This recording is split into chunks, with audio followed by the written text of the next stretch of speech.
O programa A Voz de Campos. A Voz de Campos. Direto dos estúdios da Rede Aurora de Comunicação para todo o Brasil e o mundo. Programa A Voz de Campos. Jornalismo, debates, entrevistas, utilidade pública e muito mais. O maior canal de atualização entre você e a informação. Faça sua reclamação, sugestão, opinião. Solicite as melhorias do seu bairro e da sua cidade. Está no ar o programa A Voz de Campos, feito com interatividade. E você é a prioridade. Já deu tudo certo. Fala aí, Germano Santos, já deu tudo certo em nome de Jesus. Nessa tarde, mais uma tarde de bênçãos. Josiel Chagas. É o cara aí, ó, da técnica que faz ali o trabalho de rua, aqui no Grupo Aurora de Comunicação, que assiste todo dia o Legislativo Municipal, doutor Rodrigo. Esse menino tem futuro, porque ele acompanha as coisas da cidade. Ele quer saber por que ele está na trincheira, quer conhecer as causas. Estamos aqui hoje com o doutor Rodrigo Pereira, né? A espada, ó, a espada é da justiça. A espada na mão, trabalhando do outro, e com o pastor André Matos, lá de Nova York. Olha, quando o nível de amizade melhora, a nossa vida, vupt! E aqui é a amizade pautada, primeiramente em Deus e segundo em pessoas que estão trabalhando na terra. Temos aí já um pessoal de linha ali na ponta, o Cláudio Guizéias. Quem é o Cláudio Guizéias? É o meu filho. Ah, é mesmo? É mesmo. Jota Viana também, um grande abraço. Olha, legal, muito obrigado aí pela dele. audiência das pessoas. E o Jota Viana, estamos juntos, hein? E o Jota Viana? O Jota Viana é um amigo de longa data, um repórter incrível, uma pessoa muito polêmica, que deveria ter mais espaço até na mídia, porque é uma pessoa muito midiática. Vamos convidá-lo para caminharmos juntos. Tem muitas pessoas aí que estão na obscuridade, né? E que tem talento, né? É o caso do Jota Viana, tem um talento incrível, tem um talento... Uma das coisas que eu vejo, que fica um grupinho de meio e não dão espaço para as outras pessoas passarem. E muitos ficam até meio que aprisionados. Verdade. Impedidos. Tem coisas que acontecem na cidade que ninguém comenta, que não sai nos noticiários. Nós vamos falar sobre isso, né? Vamos falar sobre todas essas atualidades de hoje. Né? Por isso a gente está trazendo atualidade. Quero cumprimentar meu amigo, pastor André Matos, lá de Nova York. Vamos lá, Josiel. Nós estamos pertinho já.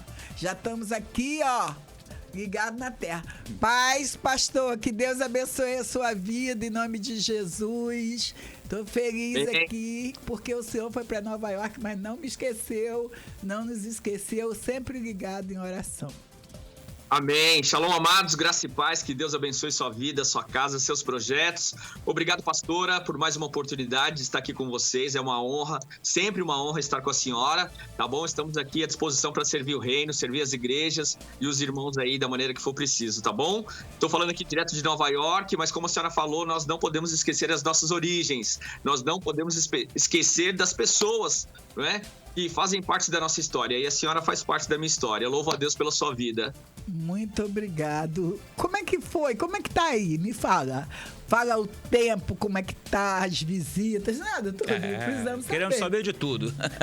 Opa, maravilha. Não vou esconder nada, pode ter certeza. Quero saudar também doutor Rodrigo. Obrigado, amigo, pela oportunidade, por poder estar aqui com a gente também.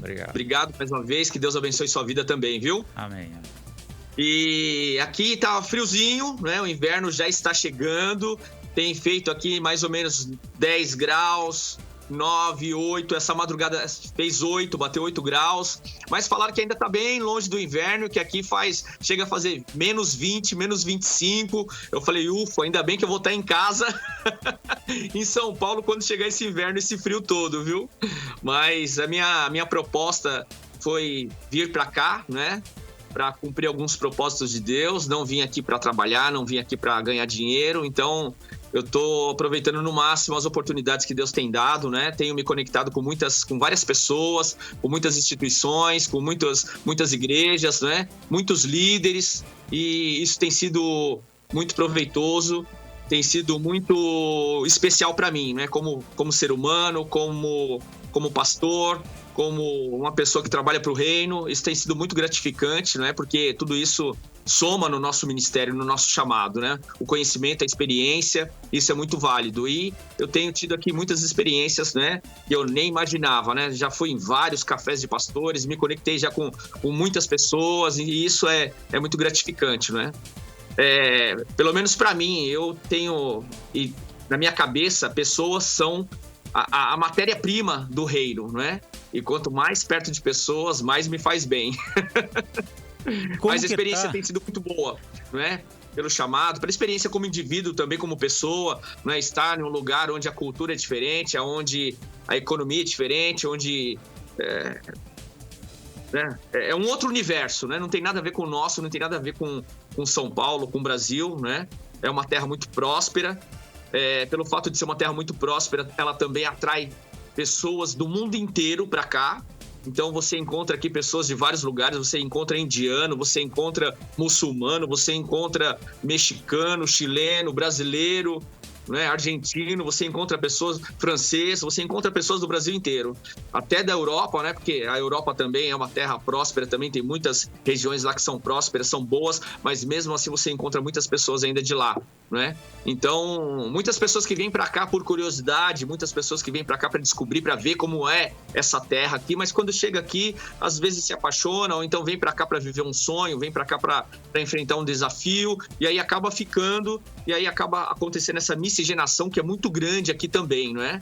Muito grande. Pastor, em cima desta fala do senhor, eu tenho uma curiosidade. Agora, nesse período que nós estamos vivenciando a guerra entre Israel e o grupo Hamas, né, o grupo terrorista, como é que está o clima aí em Nova York, nos Estados Unidos como um todo, as notícias? O senhor tem acompanhado de perto tudo isso? Tenho acompanhado sim, doutor. Inclusive, a gente está bem antenado aqui com tudo que está acontecendo, né? A gente sempre fica ligado no jornal daqui, no jornal de fora, para a gente captar todas as informações, né? Inclusive, essa semana teve uma senhora aqui, líder, né, de uma sinagoga, que ela foi esfaqueada, né? Ela veio a falecer. Então, assim, está em alerta. As nações do mundo estão em alerta, né, com relação a esse movimento do Hamas, a esse movimento dos terroristas, não é? E estão em alerta total aqui, todo mundo está muito atento a tudo. Tiveram aqui pessoas se manifestando a favor, né? Que é um absurdo, mas, enfim, existem todos os tipos de pessoas em todos os lugares, não só aqui, claro. Como eu acabei de mencionar, é uma terra próspera, então ela atrai muita gente de muitos lugares, mas não só aqui. Então, no meio disso, vem gente de todos os lados, pessoas de todas as etnias, pessoas de todas as culturas e pessoas com o coração, mas, pastor, com diversos sentimentos. O senhor está, né? se referindo a pessoas que apoiam o grupo terrorista, é isso? Exatamente. Da mesma forma, doutor, que existe o reino de Deus, existe também o reino das trevas, existem pessoas boas, existem pessoas más, existe o rico, o pobre, não é? E existem pessoas também que, infelizmente, são apoiadoras desse movimento. Eu confesso para os irmãos, né, e tenho no meu coração a certeza de que a vinda de Jesus, ela se aproxima. E pelo fato da vinda de Jesus se aproximar, os reinos começam a se manifestar de maneira mais intensa sobre a terra.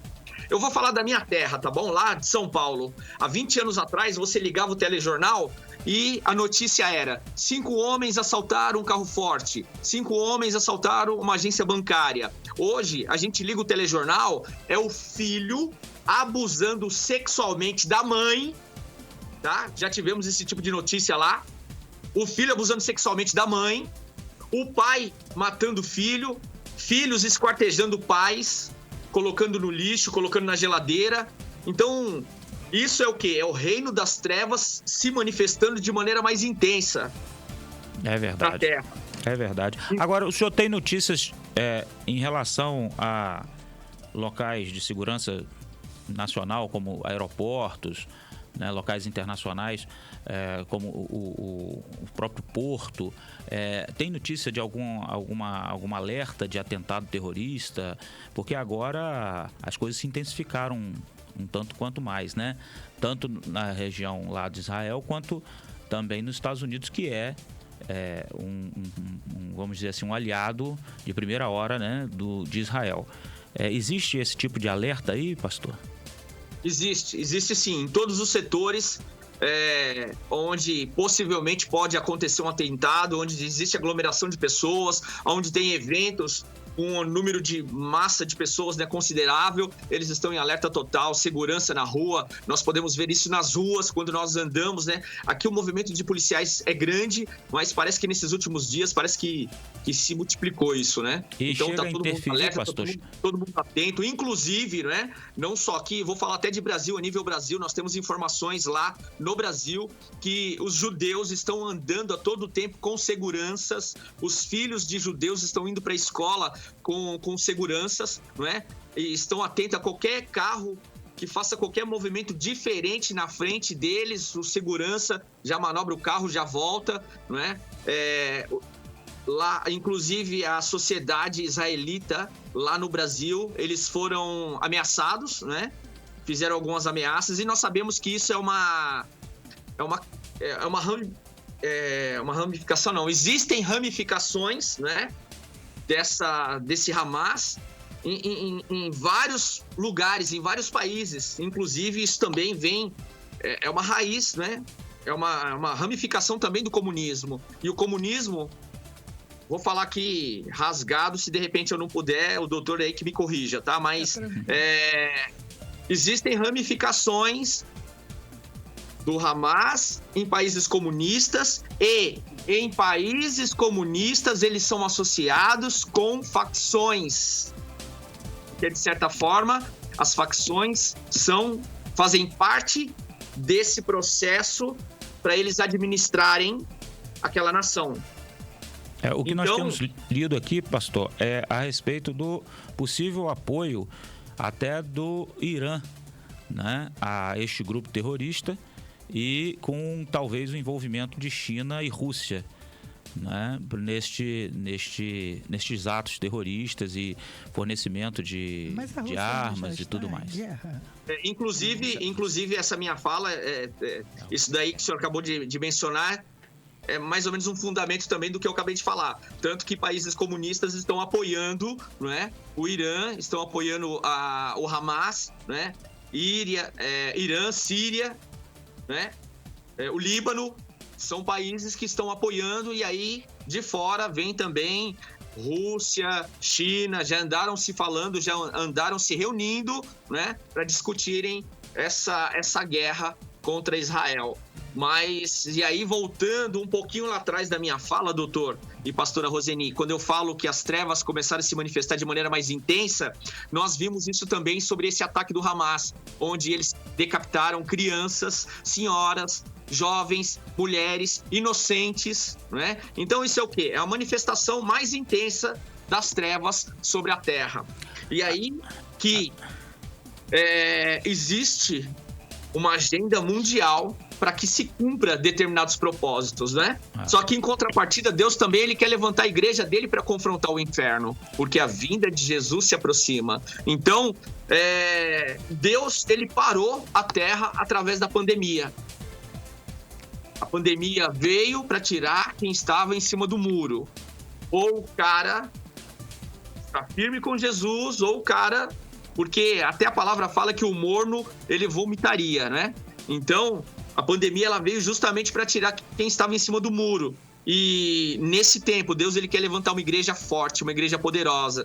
Mesmo que ao meio do processo existam lágrimas, existam situações adversas, mas Deus está levantando uma igreja forte, poderosa, que mesmo no meio do caos, ela está adorando. Exemplo disso, os próprios soldados lá de Israel. Nós temos várias imagens de que eles, adorando a Deus, cultuando a Deus, mesmo no meio do momento de guerra lá, eles reunidos de joelho, orando, adorando a Deus, cantando, salmodiando. E então, assim, nós estamos realmente vivendo um momento adverso que pode ser que venha desencadear algo maior do que nós já estamos vendo. Quanto à questão, pastor, da investigação que estava em curso sobre aquela explosão que houve do hospital em Gaza, que lamentavelmente, né, levou a óbito vários inocentes, pessoas que estavam doentes e acamadas.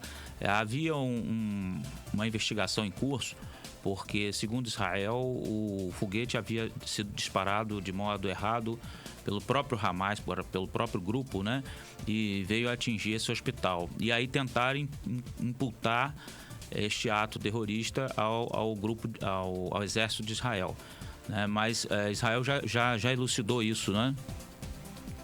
Sim, já elucidou. Inclusive, o próprio Estados Unidos aqui já deu uma nota falando sobre isso, que realmente os mísseis foram lançados ali da faixa de Gaza mesmo, né? E aí, agora só não se sabe qual realmente foi a intenção de tudo isso. Eu particularmente, eu acredito que foi justamente para tentar incriminar Israel diante da justiça internacional, diante dos outros países, para colocar a culpa em Israel. Eu acredito nisso. Porque eles não têm escrúpulo nenhum, não tem misericórdia, não tem piedade nenhuma, eles são frios, calculistas e estão ali realmente para um tudo ou nada. Eles... É importante, pastor. Nos primeiros momentos dessa ação maligna, não é, que eles tiveram contra Israel, nós já podemos ver isso já de longe, né? O que fizeram com mulheres, com crianças, e nós temos aqui relatos, né, através das reportagens, várias famílias que... eu peguei aqui uma reportagem aqui das pessoas que trabalharam lá recolhendo os corpos, e eles dando a entrevista falando que em várias casas os pais e os filhos amarrados uns de frente para os outros, e aí torturavam os filhos e matavam os filhos na frente dos pais e vice-versa. Também fizeram isso com os pais na frente dos filhos. Então, é uma barbárie sem precedentes nenhum, que a gente fica estagnado de ver como a crueldade, a maldade do ser humano chegou a que ponto. Mas eu acredito também que nenhum ser humano, acho que em sã consciência, por mais que ele seja ruim, eu acho que não chega nesse ponto. Acho que existe uma manifestação... eu tenho certeza. Existe uma manifestação maligna sobre esse comando desse exército, porque é algo muito que gera muita comoção, muito terror, é algo muito maligno. Sem dúvida. Pastor, é importante que nós tenhamos muito claro e coloquemos isso aqui de público, né? Que nós estamos tratando em específico, tudo isso que o pastor diz, que eu digo enquanto grupo terrorista, nós estamos falando em específico do grupo Hamas. Nós não estamos nos referindo aos palestinos como um povo, né? Como uma cultura, né? O povo palestino, ele é chefiado pela autoridade islâmica que se encontra na Cisjordânia. Nós estamos falando de uma coisa específica, que é o grupo Hamas, que é um grupo extremamente violento, extremista, que visa causar o terror e visa o extermínio, né, do Ocidente, de todos nós enquanto sociedade, né? É isso que o pastor acabou de nos dar um quadro, um cenário, né, desse terrorismo que nós estamos tratando, que é a questão do Hamas, em específico o grupo Hamas. Jamais teremos qualquer tipo de preconceito para com os outros palestinos, né? Então, quando a gente fala aqui da Líbia, nós não estamos falando das pessoas que não tem nada a ver com com isso, né? Que são pessoas também inocentes, trabalhadoras, né? O próprio o pessoal da Síria também, né? Existem palestinos que estão aqui conosco, né? No nosso país, e que são pessoas que conhecem a Deus e temem a Deus, e também estão nessa caminhada junto conosco, né? Pela evolução, pelo progresso da sociedade, e lutam também pelo Estado de democracia, pelo Estado republicano, não é? Então tem esta visão de mundo e justamente são contra esses tiranos, né? Essas pessoas que estão ocupando cargos, né? Às vezes importantes, né? Lá dentro desses países, mas discordam frontalmente dessa política, né? Que é uma política que extermina, uma política de terror que causa tantas barbaridades, né, como a gente tem visto nas duas guerras, tanto na guerra da Ucrânia, né, quanto na guerra agora de Israel. Os Estados Unidos, pastor, acabou de colocar uma resolução, né, para votação na ONU. O Brasil colocou a sua resolução e os Estados Unidos vetou. E agora os Estados Unidos colocou a sua resolução para votação. Como é que está aí as notícias quanto a esta resolução? Os Estados Unidos acreditam que irá realmente emplacar essa resolução? Certamente a Rússia, né, e a China devem vetar, não, pastor? É verdade. Na verdade, é um conflito de interesses que vai muito mais além da onde nós imaginamos, né? Vai muito mais além das fronteiras e, na verdade, é uma política de interesses e elas tomam dimensões que nós, como simplesmente pessoas que estão assistindo do lado de fora, né? Vai muito mais além do que nós imaginamos, do que nós temos até como conhecimento, como experiência, né? De política ou de algo parecido. Mas nós sabemos aí que a Rússia e a China, hoje no mundo, a Rússia um pouco menos, mas a China ela tem ganho muito espaço, tem avançado muito sobre a economia mundial, sobre a produção, né? sobre o polo econômico deles. É algo que tem crescido muito, avançado muito sobre a terra, né? Sobre as nações, né? Nós podemos ver isso até mesmo no Brasil, com relação de alguns anos para cá, né? O tanto que os chineses entraram em nosso país, adquirindo empresas, né? De certa forma impondo também, né? O ritmo econômico deles sobre as empresas, sobre negociações isso gera uma força muito grande para eles. Então, assim, nas nações, eles têm uma palavra muito forte, não é? E nós, realmente, nesse tempo, nós acreditamos que a China vai avançar muito mais ainda, né? Eles estão num tempo de ascensão, de crescimento, né? Então, nós acreditamos que a China, ela tem um poder de decisão muito grande no meio das nações e aliada à Rússia. Claro, e nós sabemos também que a China, o núcleo do comunismo é a China. Na verdade, o centro de tudo está na China. E ali eles têm, em todo o mundo, pelo menos no continente africano, né? Estive na África o ano passado, o ano retrasado, vi o quanto eles têm avançado lá, né? Com o comunismo. O quanto os chineses têm avançado lá em termos de economia, comprando, adquirindo, avançando, né, com relação ao comércio. Na Europa também, nós temos aí visto aí que eles já dominam uma boa parte da Europa, né? Agora nas Américas também, o quanto o comunismo está dominando. Então, assim, nós entendemos que dentro dos chefes das nações, a China, ela tem avançado muito no seu propósito. O senhor acredita, pastor, que estas guerras tenham favorecido a economia russa, a economia chinesa, enfim, a economia oriental, de uma forma geral? Digo isso porque eu tenho visto em alguns documentários, eu me interesso muito por documentários, que está sendo desenvolvido um planejamento, né, pela China já há muitos e muitos anos, porque a China ela se planeja há 20 anos para frente. Então ela tem desenvolvido um planejamento da chamada nova Rota da Seda, né, que é justamente essa influência mundial, aumentar essa influência mundial. A China não perde um ponto, né, para fazer o crescimento. Construindo, inclusive, hospitais dentro da África, em países muito pobres, não é? Emprestando dinheiro aqui e acolá para poder, de certa forma, amarrar esses governos dos estados mundiais, né, à economia chinesa. E a gente sabe que, com isso, a economia chinesa tem se desenvolvido muito, né? Tem tido grandes avanços. Também, quanto à questão da guerra, eu gostaria de ouvir a sua opinião, pastor, a respeito se as guerras, tanto a guerra da Ucrânia, né? Porque eu me lembro de uma notícia em que, logo assim que começou a guerra da Ucrânia, uma das coisas que os Estados Unidos fez, né, foi pedir que as empresas americanas se retirassem da Rússia, né, como um sinal claro de desaprovação, né, dos atos russos dentro da Ucrânia.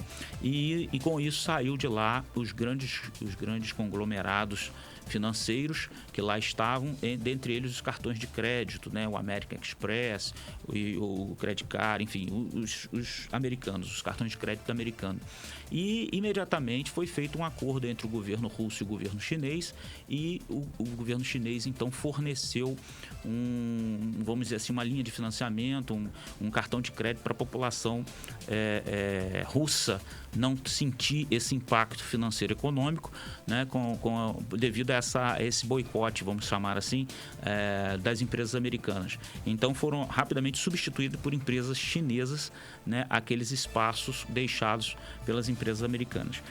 Então isso evidentemente impulsionou a economia chinesa ainda mais. Por isso a minha pergunta ao senhor, essas guerras estão favorecendo financeiramente o grupo oriental, em especial a China? Doutor, com certeza está favorecendo, e essa guerra ela já vem vou falar para o senhor que de 2020 para cá, essa guerra tem sido, no momento, intensificada, mas ela já começou há alguns anos já para eles se planejarem, porque eu falo para o senhor que uma das maiores guerras que o mundo já testemunhou foi a guerra do Covid. Na verdade, nós acreditamos que o Covid foi algo criado no laboratório, tá? E até mesmo antes dele ser lançado sobre as nações, a China, ela já estava negociando. Podemos ver isso no nosso Brasil, no nosso país. Governadores que compraram máscara, que compraram respirador, que compraram vacinas antes mesmo do Covid chegar. E quando o Covid chegou, eles já estava tudo negociado. Depois, o pós-Covid, depois dessa guerra toda de produtos, de compras, que nós vimos, inclusive no nosso país, essa guerra do Covid, ela também se desencadeou na política, né? Para tirar quem estava no comando e colocar outra pessoa. E já começou lá atrás essa guerra. E quando o pós-Covid, quando os países já não tinham, por exemplo, no ramo automotivo, as empresas não tinham chip para colocar nos carros. Em vários países, em vários lugares, não só nas Américas, na Europa, isso no mundo inteiro, vários países que exportavam seus produtos, que mandavam para fora, o mercado se fechou. O mercado se fechou e a China, com o poder de compra que ela tem hoje, ela foi nos países comprando muitas coisas a preço mais barato. E isso, de certa forma, fortalecendo a economia dela, a moeda dela. E, de certa forma, era um meio de entrar nas nações, nos países. Isso aconteceu no nosso Brasil. Pós-Covid, muitas empresas, porque não venderam, não produziram, ficaram muito tempo parado, muitas pessoas não aguentaram e quebraram. Só que nesse momento de quebra, a China foi lá e comprou muitas empresas. Eles compraram muitas empresas, fizeram muitos negócios. Sim. Então, se uma empresa valia, sei lá, exemplo, 10 milhões compraram por 5, por 4, por 1. Sim. Então, isso é uma maneira deles entrarem no país, entrarem na economia do país e impor o ritmo deles. Podemos ver que lá no Brasil mesmo, eles compraram emissora de televisão, eles compraram um aplicativo de transportar passageiro, eles compraram bancos, compraram várias empresas. E depois que eles estão dentro do país, depois que as empresas, a comunidade deles, de certa forma, criaram uma força, um domínio sobre aquele território, sobre aquela nação, eles têm uma voz ativa, eles têm um poder de decisão, eles têm um poder de compra, de certa forma, influenciando o governo local.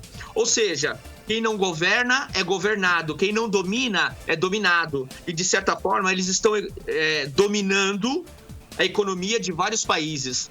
É a maneira como eles entram em vários países. E aí, essa foi uma das... Eu vou falar de poucos anos para cá, tá? Essa foi uma das primeiras, né, guerras que eles começaram.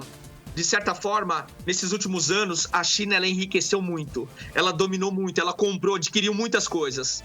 Ela vendeu também muitos produtos, muitas vacinas. Voltando... E nós sabemos que os laboratórios no mundo são as empresas... É um ramo de atividade mais lucrativo que existe. São os laboratórios. Então, de certa forma, essa guerra, nos últimos anos, vou falar que já estavam há alguns anos planejando isso, começou no Covid, agora, depois disso, nós vimos Ucrânia e Rússia, e agora nós estamos vendo também, né, Israel e os demais países ali. Mas nós sabemos que o comunismo, ele tem as suas ramificações e eu costumo dizer que as facções são os seguranças do partido deles. Só esclarecendo, pastor, que as críticas que nós estamos aqui tecendo, né, eu acho importante colocar essa situação assim, que nós não estamos falando do povo chinês, da cultura chinesa. Nós estamos falando da política e do governo. Estamos falando de sistemas de separar, política. Exatamente, sistemas de economia. Separar essas duas coisas, não é? Então, assim, nós respeitamos... Doutor, desculpa até interromper a fala do senhor, me perdoe, mas em nenhum momento nós estamos falando sobre pessoas, em nenhum momento estamos falando de empresas, instituições, nós estamos falando, não é? Em sistemas econômicos, em sistemas políticos que estão influenciando a sociedade de certa forma. Em especial a crítica ideológica, né, pastor? A crítica ideológica a essa ideologia, né, do governo chinês. Até porque, pastor, só para eu complementar a minha fala, em momento algum a gente verifica, não é, que todo esse crescimento, todo este ganho, todo este dinheiro que a China consegue fazendo negócios pelo mundo, a gente não vê a reversão disso num benefício para a população chinesa. O que a gente tem de imagens, de pessoas falando e o que a gente vê, o que o mundo vê na China são pessoas muito sacrificadas que vivem num regime muito duro de trabalho, né? São pessoas muito trabalhadeiras, são capazes de fazerem sacrifícios por seus filhos, por suas gerações. Então, aqui eu gostaria de congratular, né, com o povo chinês, com o povo russo.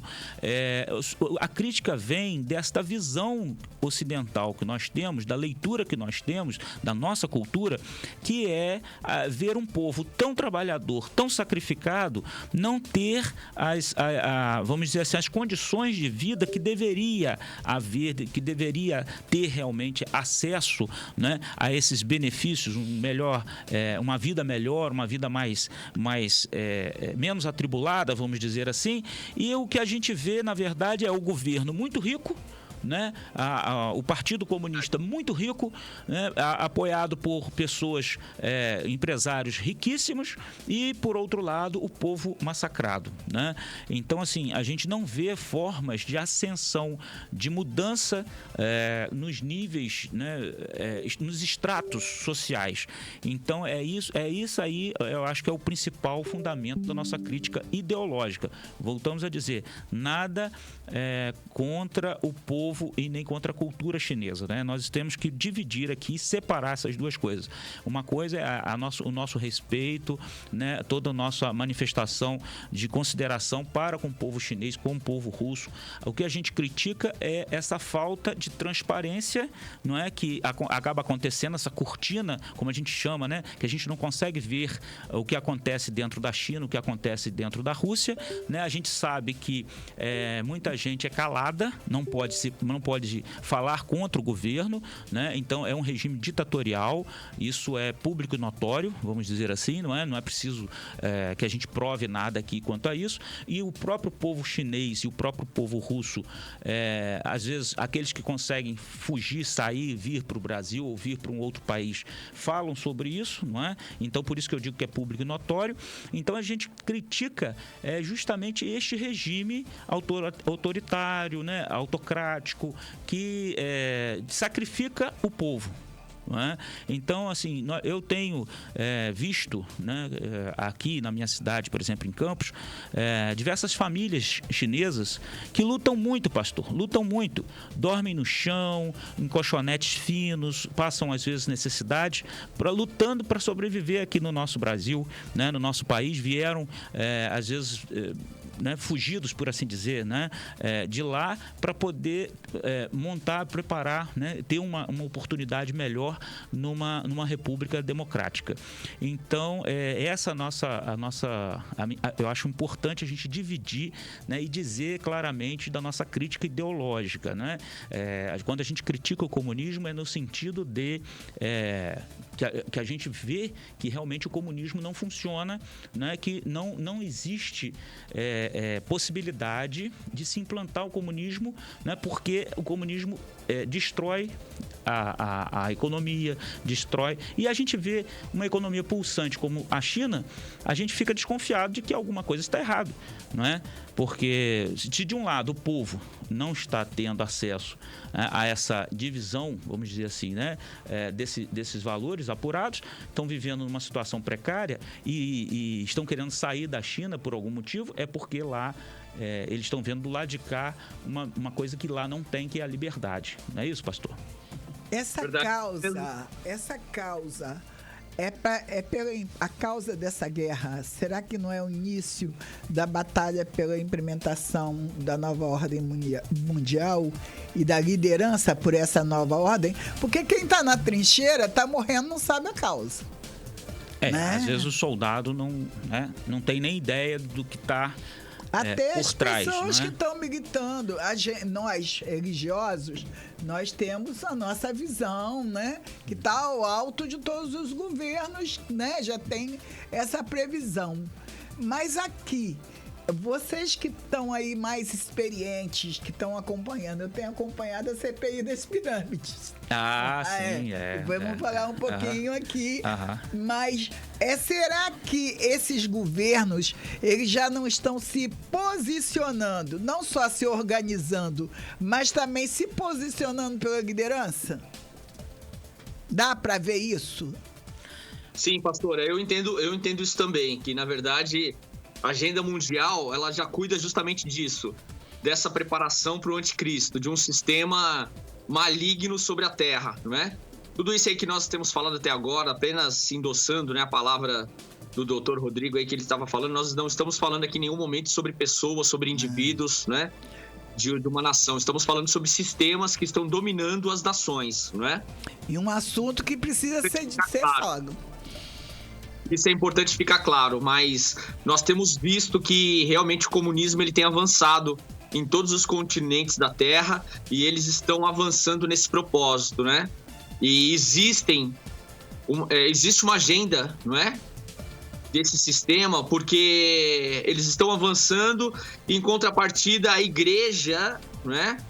Durante muito tempo, durante muitos anos, a igreja tem falado: a política é do diabo, a política é do maligno, não podemos misturar as coisas. Aí o que acontece? Volto a repetir a frase: quem não domina é dominado, quem não governa é governado. Enquanto as igrejas, as instituições estão discutindo usos e costumes, o tamanho da gravata do irmão, o tamanho da saia da irmã, se está dentro do padrão, se não está, não vamos olhar para a política porque isso é do diabo, e aí ficamos trancados dentro das igrejas cuidando de assuntos menores. Enquanto isso, a agenda mundial está avançando sobre a terra e agora podemos ver várias instituições associadas, né, com o sistema do mundo que estão avançando sobre a terra, estão em várias nações e, de certa forma, já fazendo a igreja se calar.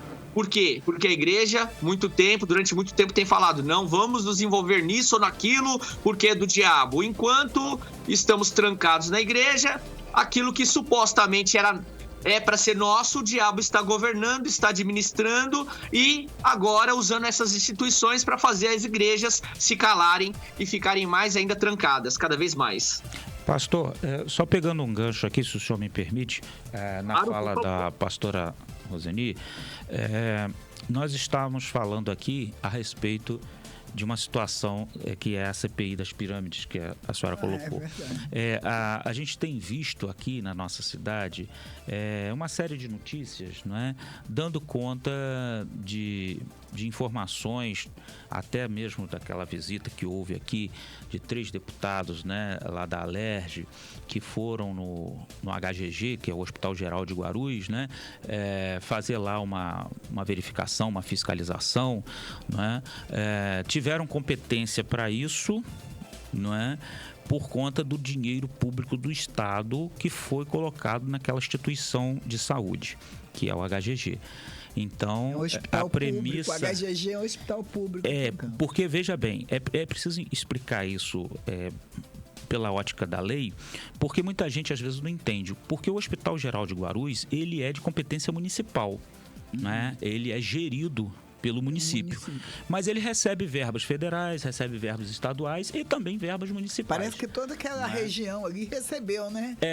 O HGG, Parque Santa Clara, tudo aquilo. Sim, ali recebeu, mas em específico, o Hospital Geral de Guarulhos, segundo os deputados disseram, recebeu R$1 bilhão. Nossa. R$1 bilhão. Eu assim, tenho dificuldade, né, nessas contas. Por isso que eu peço sempre ajuda a quem estiver nos assistindo e puder nos dar aqui uma referência, porque a senhora veja, pastora, o pastor também lá, o pastor André, 1 bilhão, nós temos uma população de 500 mil, menos do que isso, né? Mas em torno disso. Se nós pegarmos 1 milhão e dividirmos por 500 mil, né, vai dar algo em torno de R$2 para cada cidadão campista. 1 bi, não é? É muito... 1 bi fora o que o SUS paga por paciente. Isso. Então, assim, fora foi a verba que vem mensal. Então, assim, o que se consegue fazer com R$1 bilhão dentro da saúde? De médio porte, e assim, né? A gente sabe... E aí eu gostaria de refletir sobre esta notícia, sobre este fato que se deu agora recentemente, né? Por isso que a gente está no tema de atualidades aqui. Dentro do sistema de saúde, a gente sabe, eu já fui conselheiro municipal da saúde. Também já fui. A pastora Roseni é da área de saúde também, é presidente do sindicato. Nacional. É presidente do sindicato atualmente dos enfermeiros, né? Da enfermagem, dos técnicos de enfermagem, dos auxiliares de enfermagem. Então, conhece isso com propriedade. E eu falo assim humildemente, porque já fui conselheiro municipal da saúde, a gente sabe que as coisas na saúde são todas muito caras, né? Você manter um hospital, a hotelaria de um hospital é caro, né? O sistema de limpeza que tem que ser feito, né? É diferenciado, né? Por conta o valor pago pelo SUS é pouco, é baixo. Agora, dentro dessa estrutura, né, nós temos os profissionais. E o profissional que sai, vamos dizer assim, na folha de pagamento, que é o mais caro, é justamente o médico.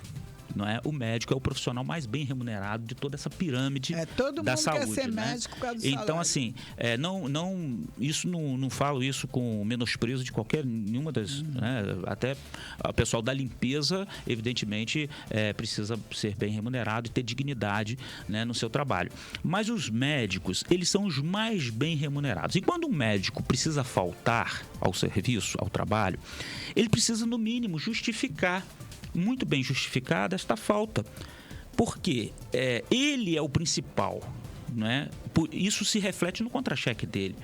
Se ele é o mais bem remunerado, é o que também entrega um trabalho mais especializado, mais específico, não é? É o que tem condições, realmente, vamos dizer assim, de dar o norte aos demais profissionais que o acompanham, né? Então, a equipe de enfermagem, a equipe médica, né, elas trabalham em comunhão, né, e juntos, para salvar as vidas. E eu estou falando tudo isso por quê? Porque quando se tem a notícia que foi dada, né? Eu estou falando das notícias que li, né? Das notícias que saíram na imprensa. Eu vi o real, né? eu até compartilhei. Então, Fiquei indignada. Então, assim, se os médicos faltam, não é? Eles precisam justificar, muito bem justificadas estas faltas. Agora, os deputados mostraram no vídeo várias folhas em branco. Como que os médicos não tivessem assinado os pontos. Outros assinaram um ponto para o futuro. Já estava assinado até o final do mês. E o pior de tudo, um profissional médico que deveria estar trabalhando no hospital... E não era nem concursado, se eu não me engano, era RPA. RPA, pois é. Isso é uma outra coisa que me aflige. Porque o sistema de RPA, ele só é bom, né, para quem paga. Mas, para quem trabalha, ele é ruim. E para a entrega de um bom resultado, eu acho que deveria ser feito através de concurso público. Eu sou muito favorável ao concurso público porque eu acho que você, ao fazer o concurso público, a prefeitura, ao realizar um concurso público, ele está realizando uma licitação. O que é o concurso público? Nada mais é do que a licitação. O que é a licitação? É você conseguir o melhor benefício pelo menor custo. Então, é uma relação de custo-benefício. Você tem o melhor profissional que você poderia ter, não é? Pagando um salário justo. Ou o melhor salário que você pudesse pagar para aquele profissional, né? Então, assim, eu sou favorável à transparência. Né? Então, eu acho que o posicionamento das pessoas que têm falado na imprensa em favor, principalmente, os governistas, né, aqueles que estão no governo municipal atualmente, tem sido uma fala um pouco equivocada, ou talvez seja um termo muito forte. Um processo interno para poder saber, porque para um profissional assinar um ponto desse, tem que ter... E aí nós estamos chegando a um ponto, Roseni, que aceitou, né? Você está chegando a um ponto de raciocínio que é o que eu faço. É o que eu raciocinei também, o que eu pensei também, que é o quê? É preciso que se apure, né? Que as verdades sejam apuradas. Mas eu tenho pensado o seguinte: pessoas mal preparadas estão assumindo cargos importantes dentro do governo e que não estão prontas para aquele cargo. Então, eu digo isso baseado no quê? Eu vi a suposta fala da responsável pelos plantões dos médicos. Parece que ela foi na delegacia depois. Ela foi na delegacia depois e acusou. Ela acusou. Prestando depoimento sobre o que ela fez. Eu acho a fala dela incriminadora. Na minha experiência, eu tenho mais de 20 anos como advogado, eu entendo que a fala dela foi uma fala infeliz. No mínimo infeliz. Por quê? Porque ela diz assim, que o médico que estava na Bahia, né, estava emprestando o nome a um outro profissional que estava trabalhando. E o outro apareceu? Pois é uma coisa assim muito terrível de se falar. Ela, com o cargo de chefia que tem, ela tinha que estar melhor preparada para responder a certas perguntas. Ela não pode dizer a um deputado, né, que está ali para fiscalizar uma conversa de corredor, Roseni. Sabe? Existem conversas de corredor, de hospital, que a gente sabe que são conversas de corredor. Outra coisa é você se referir oficialmente.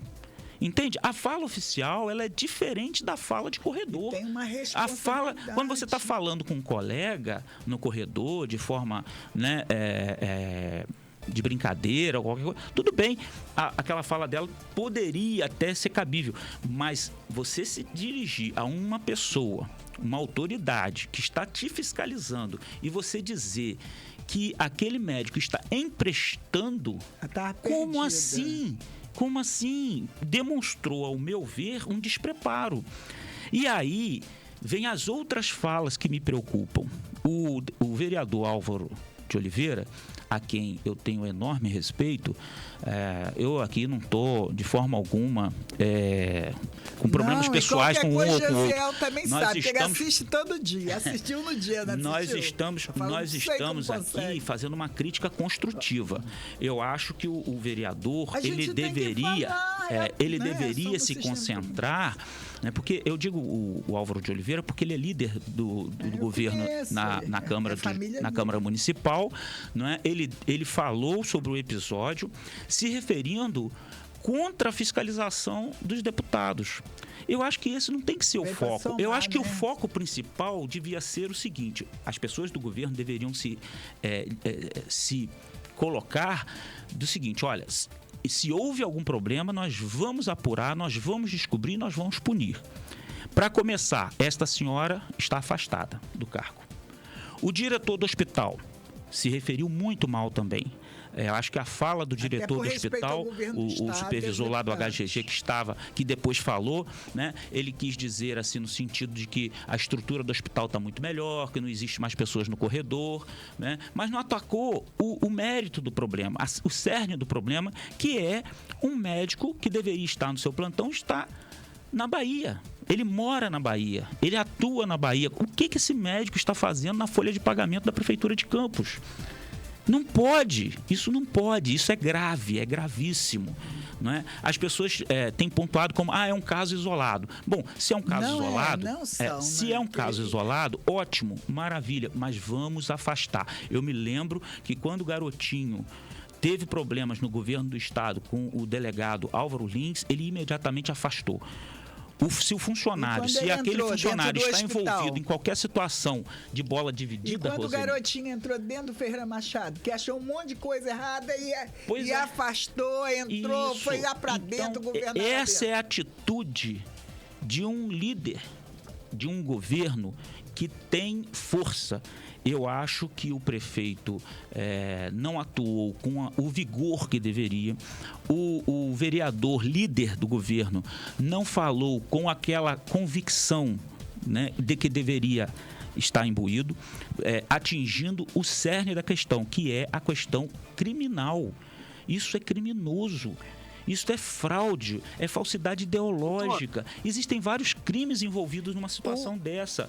E é gravíssimo porque, como eu disse, é o profissional mais caro que existe na folha de pagamento. O que acontece, doutor Rodrigo? Aí eu não vi a fala do Álvaro de Oliveira.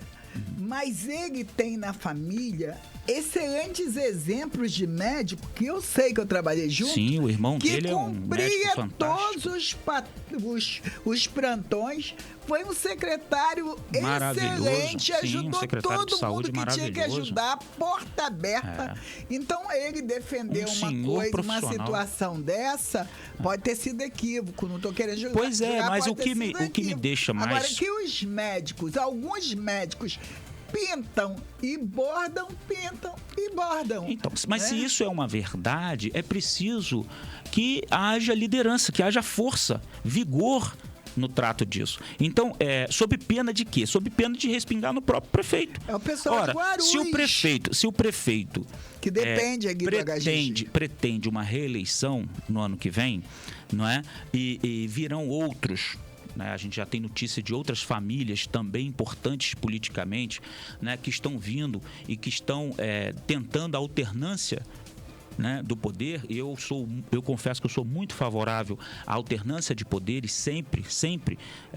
Não se pode admitir que alguém se apegue ao poder, né? Então tem que se haver a democracia. Pois não, pastor. Desculpa até interromper a fala do senhor. Isso é reflexo de um despreparo político? Isso é resultado de uma cultura da vantagem? Ou isso reflete também o caos na educação? Na saúde. Na educação também é uma questão cultural, de achar que o serviço é público e que pode fazer o que quer. Eu tenho rapidinho aqui, eu tenho um exemplo assim, eu falo, porque eles fazem o que querem. Eu fiquei esperando uma biópsia 2 anos, acho que já tem 2 anos e meio, e a médica ela me chamou antes de uma dessas viagens aí que eu fui fazer e falou assim, olha, primeiro eu fui no HGG, ninguém sabia de nada. Nesse hospital aí que foi investido 1 bilhão. Ninguém sabia de nada, nem que ela atendia lá. Ela me chamou, depois de mais de 1 ano que eu estava esperando, ela me chamou, ficou com o meu exame, ficou com o meu telefone, falou, depois eu te ligo. O senhor ligou? Olha aí. Nem ela. Então, existe, as pessoas que estão no hospital, infelizmente já era para ter passado isso.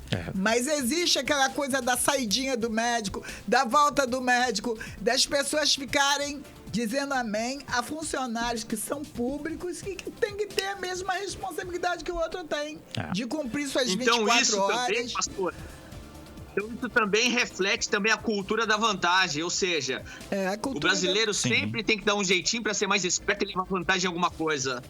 Isso é uma coisa terrível. De atividade que ele está trabalhando. O despreparo político, isso reflete também o despreparo político. Os políticos, existem milhares, no Brasil inteiro, milhares e milhares de pessoas exercendo o cargo político que estão lá simplesmente pelo salário, que eles não estão preocupados com o povo, não estão preocupados com as diretrizes de governo, de administração pública. Muitos nem sabem o que é isso. O caos, eu disse caos na educação, porque as pessoas não foram preparadas para assumirem determinados cargos. Elas não foram preparadas para estarem lá, governando uma nação que é uma potência mundial. O nosso país não fica devendo nada para ninguém. O nosso país, muito pelo contrário, não tem guerra, não tem tufão, não tem furacão, não tem... Agora é que tá chegando um terrorista ou outro lá disfarçado, não é? Que está atuando lá e pelo fato da má administração...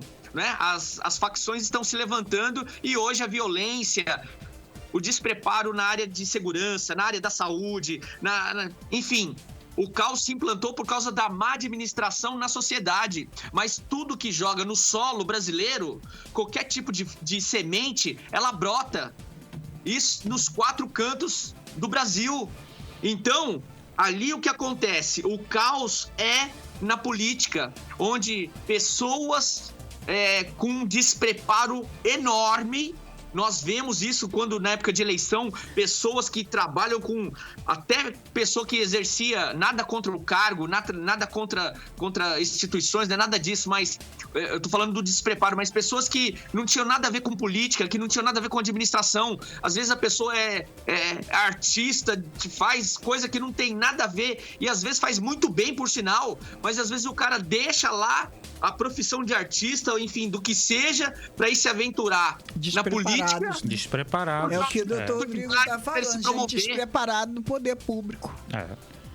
Não existe uma escola, um preparo. Olha, para você ter ideia, aqui em Campos existe já de há muito. Isso não é de agora, já tem mais de 10 anos, talvez mais de 20 anos, não sei bem.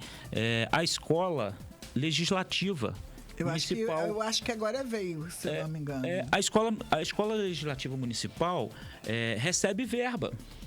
Né? Uma parte da verba é separada para essa escola. Né? Para quê? Para preparar pessoas para assessorar os vereadores. Então, ser assessor de um vereador, trabalhar no gabinete de um vereador, ou de deveria prefeito, né? ser para pessoas minimamente preparadas para aquilo. Não é? Que o vereador seja uma pessoa do povo é da democracia, não é? Ele não tem que ter o preparo para ser vereador, mas as pessoas que o assessoram, né, que tem que saber como que tramita uma lei, como que é o projeto de lei, né, o que pode entrar na pauta, o que não pode entrar na pauta, não é? Para não falar, para não haver dissonância nisso daí. Então, o que eu vejo hoje na Câmara Municipal de Campos é que somente um grupo de procuradores ligados à presidência da Câmara é que faz essa triagem. Os gabinetes, eles não se dão ao trabalho de ter uma pessoa preparada para exercer aquela assessoria. Então, isso daí já começa mal, porque leis mal feitas acabam refletindo também. E aí você vê, eu vi lá, eu acompanhei toda a sessão na Câmara, toda a sessão na Câmara, a fala do Silvinho, do vereador Silvinho, né? A fala do Igor Pereira, a fala de vários, do presidente da casa, não é? Então, assim, eu assisti a tudo. Né? E posso dizer aos senhores aqui, para o nosso público, né? É decepcionante. Porque as pessoas. Eu não sei como vocês conseguem. Eu falo isso com o Josiel aí. Eu falei, Josiel, como você consegue? As pessoas não estão preparadas. Olha, para você ter uma ideia, o vereador Silvinho, ele se mostrou indignado na sua fala, porque os deputados vieram do Rio, né, da Alerj, para fazer uma fiscalização no Hospital Geral de Guarulhos, que é municipal. Nós temos 25 vereadores, foi a fala dele, né?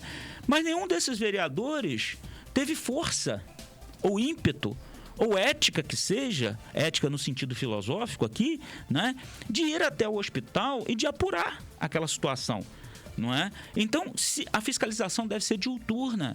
E cabe a quem? Cabe ao Poder Legislativo fazer essa fiscalização.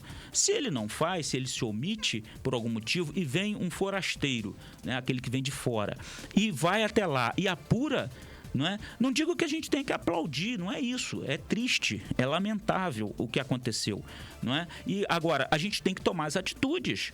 Não é? Eu acho que o mais importante não foi dito naquela audiência pública pelas pessoas que estavam lá apoiando o governo municipal. Que é o quê? Que olha, nós precisamos afastar as pessoas até que se apure. Não é possível uma pessoa com uma fala como aquela continuar no cargo, continuar trabalhando. Ela tem que ser afastada e para evitar justamente isso que está acontecendo nas redes sociais, que está respingando no prefeito. Né? O prefeito tem feito um governo maravilhoso. Ele tem asfaltado as ruas, ele melhorou os hospitais, ele melhorou a infraestrutura dos hospitais. Eu digo que o Vladimir Garotinho, ele é uma pessoa que realmente é um político talentoso, né? É um político profissional, como vários outros, né? Existem vários políticos profissionais pelo Brasil afora, né? Que eu digo profissional porque vive daquilo, né? Vive da política, não faz outra coisa a não ser fazer política, né? E sai de um cargo e entra em outro. Então, assim, isso para mim é um político profissional, né? Me desculpem aqueles que não concordam, mas é a minha visão, é a minha interpretação do que eu vejo nos fatos.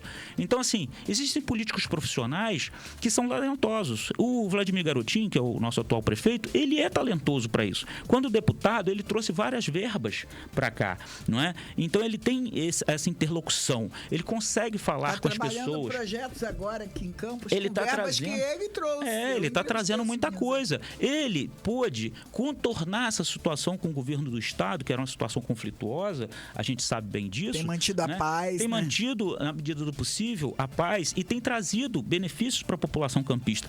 Eu reconheço tudo isso. Mas quando acontece um fato grave como este que aconteceu, era preciso que as pessoas ao entorno do prefeito tomassem atitudes drásticas, porque em certos momentos é preciso se posicionar. Foi aquilo que o pastor falou. Você não tem que ficar morno, né? Ou você é frio ou você é quente. Você tem que tomar uma atitude. Você não pode ficar em cima do muro. Como advogado, ele é excelente, pastor. Então, assim, eu acho que faltou ao governo, faltou às pessoas ligadas ao governo, principalmente aos líderes que deveriam estar ali ao lado do prefeito, né? Essa atitude mais firme, no sentido de, peraí, tudo leva a crer, os indícios são fortíssimos de que está havendo fraude, que está havendo malversação de dinheiro público, porque, veja bem, o dinheiro que paga o RPA sai de onde?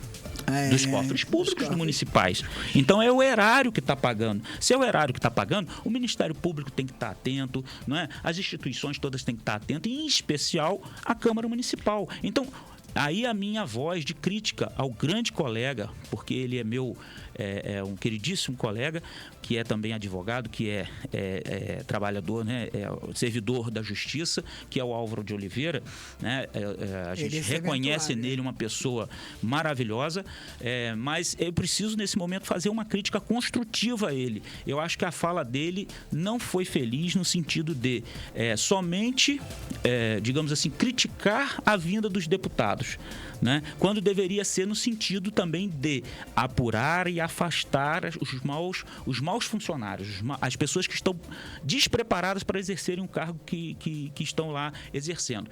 Então vamos tirar essas pessoas, vamos afastar essas pessoas, vamos suspender os pagamentos até que se apure.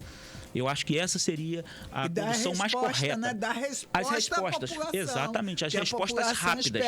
Respostas rápidas, não é? Então, volto a dizer, na história, o governador Garotinho, ele, quando havia qualquer tipo de resquício de possibilidade de coisas erradas, ele afastava essas pessoas. Então, é isso que a gente buscar. Pois é, eu acho que isso é que a gente quer ver, né?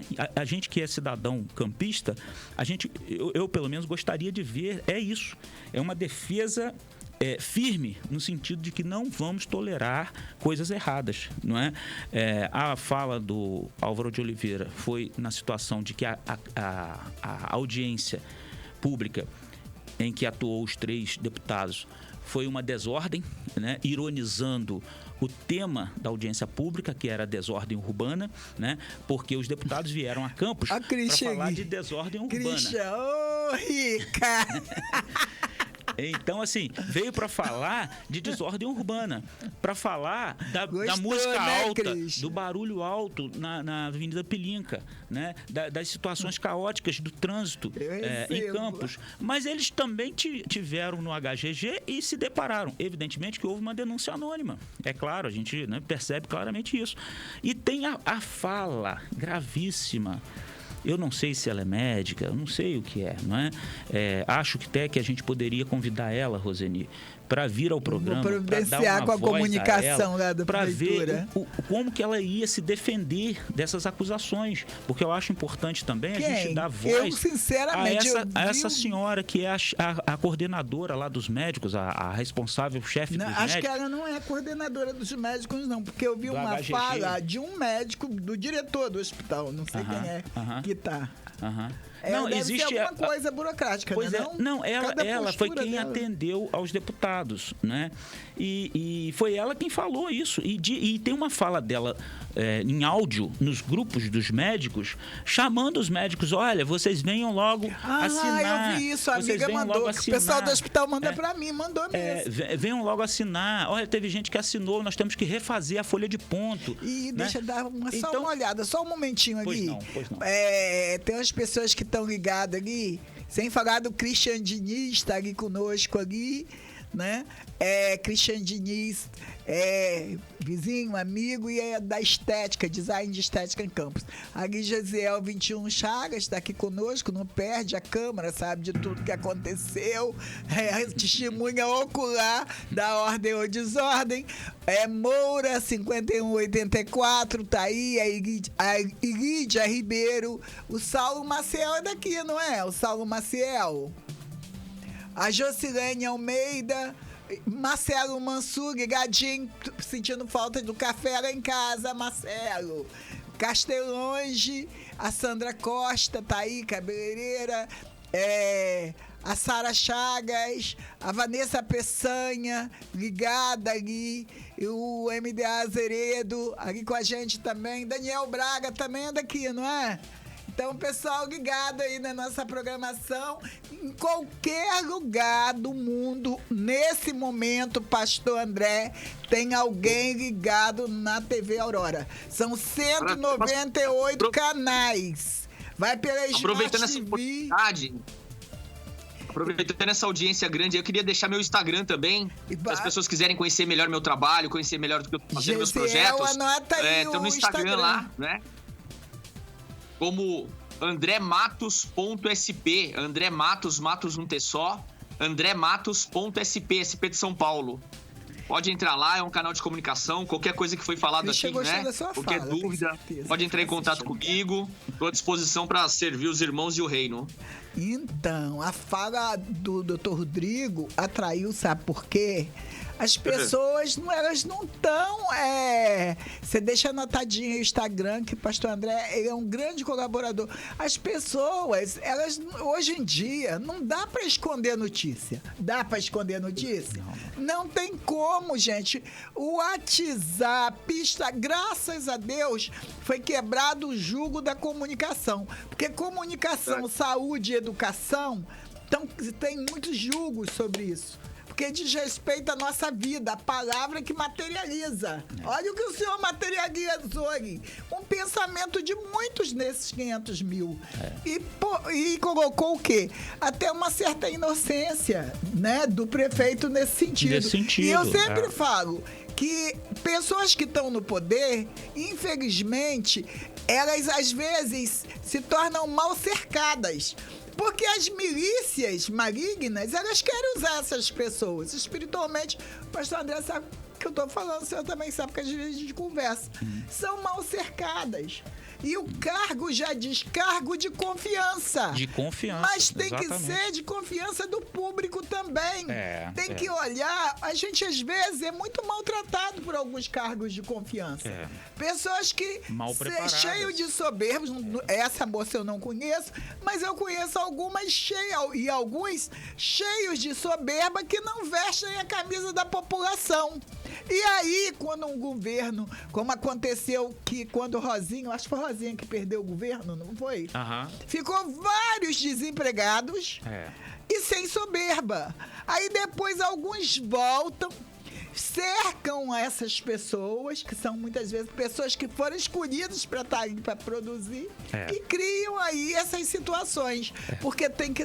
Autoridade é autoridade. Eu tenho assistido a CPI das pirâmides e a gente sabe o poder que as pessoas, tanto os vereadores, quanto os prefeitos e os deputados e tudo mais, que eles têm sobre a terra. E eu quero deixar aqui né, o Álvaro, gente boa, a gente tem até conversado pouco de um tempo pra cá, mas o Fábio tem feito bastante obra na cidade. Fábio Ribeiro tem feito bastante obra. Como presidente da Câmara, ele está sendo um excelente secretário de obra. O senhor está assistindo aí a CPI? A CPI. Pastor André, viu o tiroteio em São Paulo? Soube do tiroteio na escola em São Paulo? Essa fiquei semana? Fiquei sabendo. Na verdade, eu não vi matéria, mas eu fiquei sabendo sim. Me falaram sim. Realmente, esse mês de outubro, né, tem até a ver também com o derramamento de sangue de crianças inocentes, tem muito a ver também com Halloween, né? E aqui nos Estados Unidos é uma cultura muito forte disso. Mas o Halloween, a festa de Halloween, na verdade, é uma mensagem subliminar, porque aqui na América é um lugar muito forte de satanismo, é um lugar muito forte de bruxaria, magia negra e magia branca. E assim mesmo o Halloween que o lugar é evoluído. É só um convite para os inocentes entrarem nessa situação. Teve essa situação da escola e aqui no Rio teve um verdadeiro massacre também, né? Queimaram um ônibus. Mataram um motorista. Inclusive o governador Cláudio Castro se referiu a isso como ato terrorista, né? Apesar de a lei nacional não caber ali naquele contexto, né? Ato terrorista, né? Mas ele se referiu porque realmente parece coisa de terrorista. O ato terrorista, o ato em não si, de terrorista. Não pode ser enquadrado legalmente como terrorismo, mas foram atos terríveis, né? Se colocou fogo em ônibus, matou várias pessoas inocentes. Mataram motoristas. Mataram várias pessoas que não tinham nada a ver com a situação. A intenção é a mesma, só que o mecanismo é diferente, né? Então, por isso não é considerado ato terrorista, não é? Mas no mês de outubro, que é quando se comemora essa data, existem muitas, mas várias situações de derramamento de sangue. Está relacionado espiritualmente a essa data. Onde muitas entidades, muitas instituições, elas fazem entregas a demônios, existe derramamento de sangue, existe... eu ouvi uma notícia, pastor, que... animais, pessoas... Eu ouvi uma notícia de que dá um número 1.500 crianças morreram na faixa de Gaza. Né? 1.500 crianças. Então é um número realmente assustador, né? Se você parar para pensar, criança, que culpa tem, né? Não tem culpa nenhuma, né? Não tem raciocínio. Inocente ainda. Morrendo ali, ó. A inocência. Tem, né? que conhecer a causa. E aí dá um grande desânimo, pastor, na gente, né? Porque a gente acaba vendo o seguinte: para onde essa geração está indo? Jesus está voltando. As próximas gerações, o que herdarão, não é? Em termos de sociedade. Então, a gente fica muito... Eu tenho 2 filhos, né? E a pastora também tem filhos, o senhor também deve ter filhos. Então, assim, nós que somos pais, avós, né? Nós que vivenciamos, já vivemos um trecho, um pedaço da vida, né? A gente vê com olhos de desânimo, porque às vezes a gente fica assim inconformado Sim. de ver uma situação, uma notícia como essa. 1.500 crianças morreram nesta guerra, né? Até agora, quer dizer, a guerra mal começou, a guerra está com o quê? 20 dias? Acho que se tanto. Entendendo essa história da Rússia, querer chegar perto, tá muito complicado e vai refletir, né, na terra inteira. Pois é. Mas porque isso tem um peso muito grande, espiritualmente falando, tem um peso muito grande, porque o sangue derramado, principalmente o sangue inocente, o sangue de uma criança, isso no mundo espiritual tem um peso muito grande. As trevas se alimentam de pecado e de sangue. Eu falei com o senhor ontem do sangue. Foi. Sangue de pessoas, de jovens que foram estuprados da terra. Eu não tenho essas coisas de, né?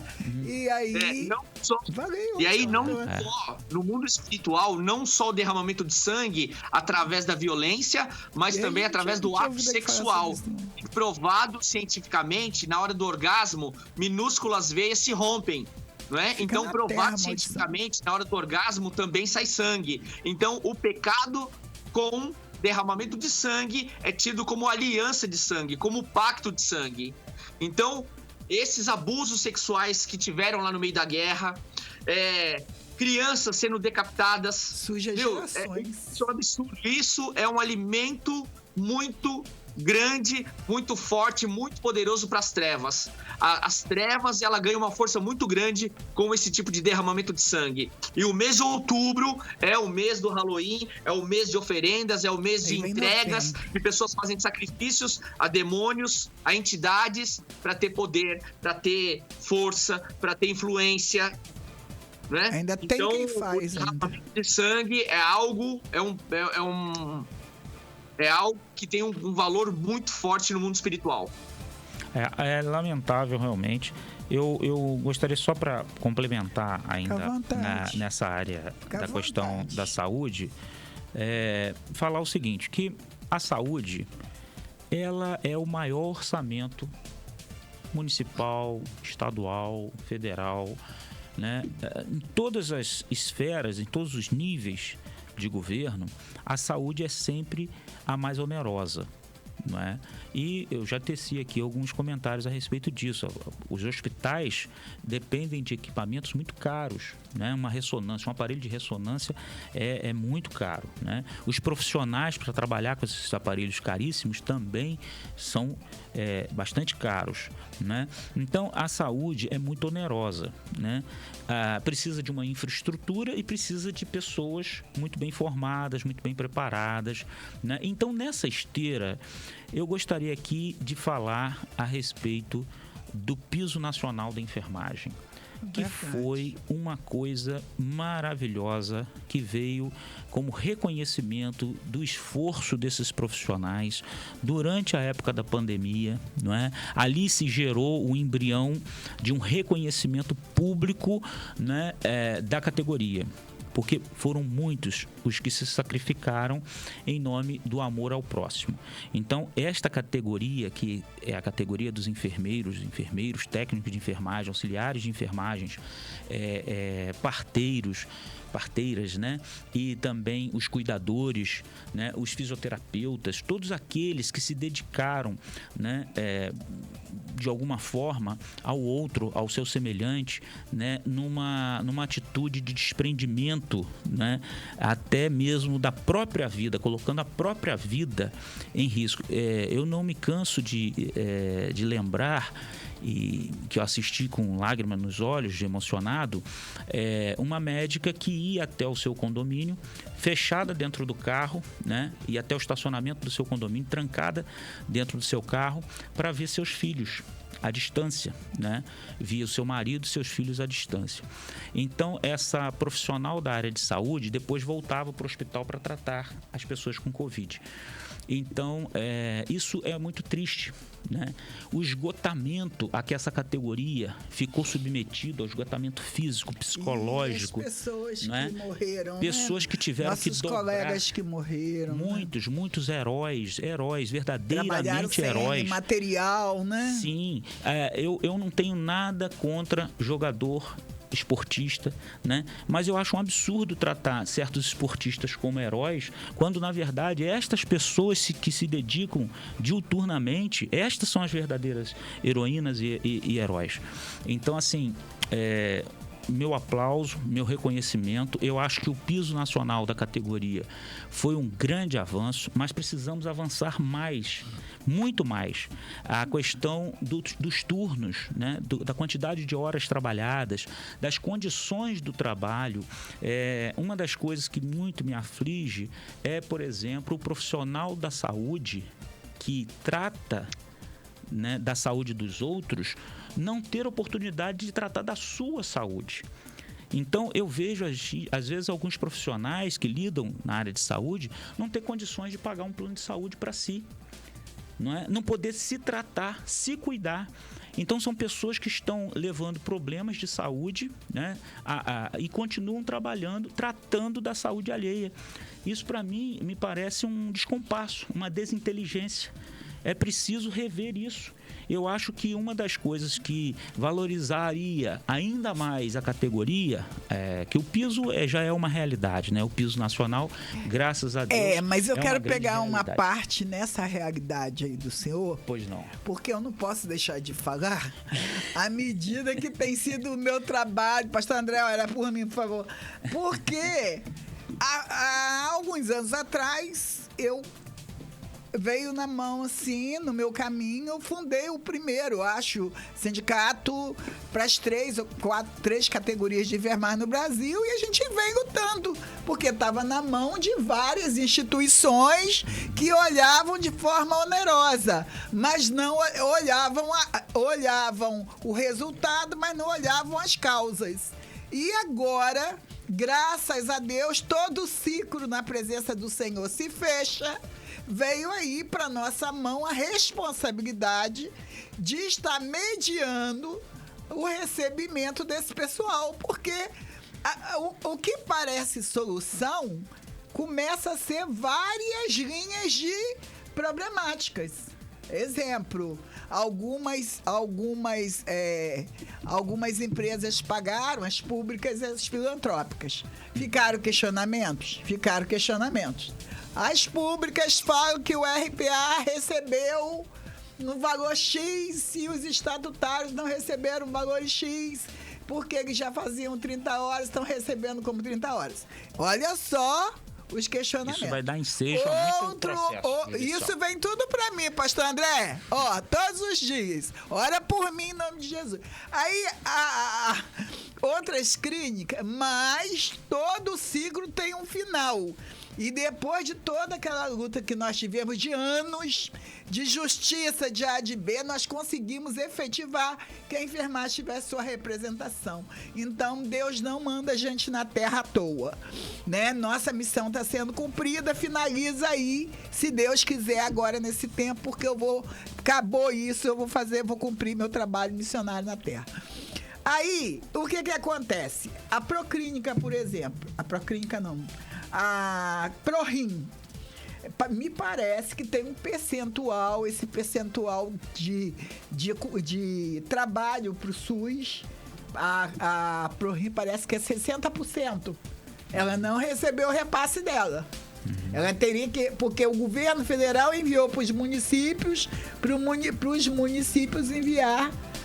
Fazerem os pagamentos, passar para os hospitais.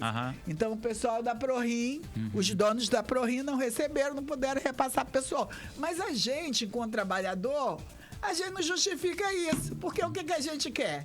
Receber o aumento, porque o piso é excelente, está aqui. Para quem recebia quase nada... Né? Então, principalmente para o pessoal da área particular. Tá aqui, olha. O enfermeiro passa para R$ 4.700. R$ 4.750. O enfermeiro da Prorim, que eu vou pegar como base a Prorim, aumenta 1.700. Aí, não tem só isso, não. Eu acho que o aumento veio a partir de maio. Tem coisa que eu ainda não alinhei. Tem o atrasado de todos esses meses. Sim. Né? A prefeitura me parece que já pagou os atrasados, mas os profissionais estão reclamando, porque veio junto com o PCCS, e eles estão reclamando demais, principalmente os estatutários. Né? A gente tem que pedir, fazer um pedido de notícias. De né? informações. O que foi, o que não foi, para poder esclarecer. Porque também tem a questão do período de turnos, né? Da quantidade de horas. Ó, como Deus traz tudo na mão, pastor André. Quem tem que ver isso somos nós, que estávamos rebentados, estourados, perseguidos, pisados, sabe? E aí a gente desamassou toda para poder estar fazendo essa representação. Aí o enfermeiro passou a ganhar 4.750, até no público, no Ministério do Trabalho, no Ministério da Saúde, eu creio até que eles ganham mais um pouco, mas saíram perdendo alguma coisa. Os técnicos passaram para 3.325. Para o RPA foi maravilhoso. Eu nem acreditava. Porque o enfermeiro do RPA, eu acho que eu não ganhava nem 2.000. Então, agora recebeu com todas as honras. Recebeu com todas as honras que eles merecem, dado por Deus. Aí veio os auxiliares, 2.375. O técnico na área pública, coitadinho, eu acho que eles ganhavam 1.400. 1.400 e pouco. E recebiam atrasados. A beneficência pagava atrasado e outros. Resultado. Foi uma grande conquista. A área privada, que é composta de, vamos dizer, patrões que têm um certo poder, né? Eles têm um poder corporativo muito grande, né? Sim. Eles não podem pagar.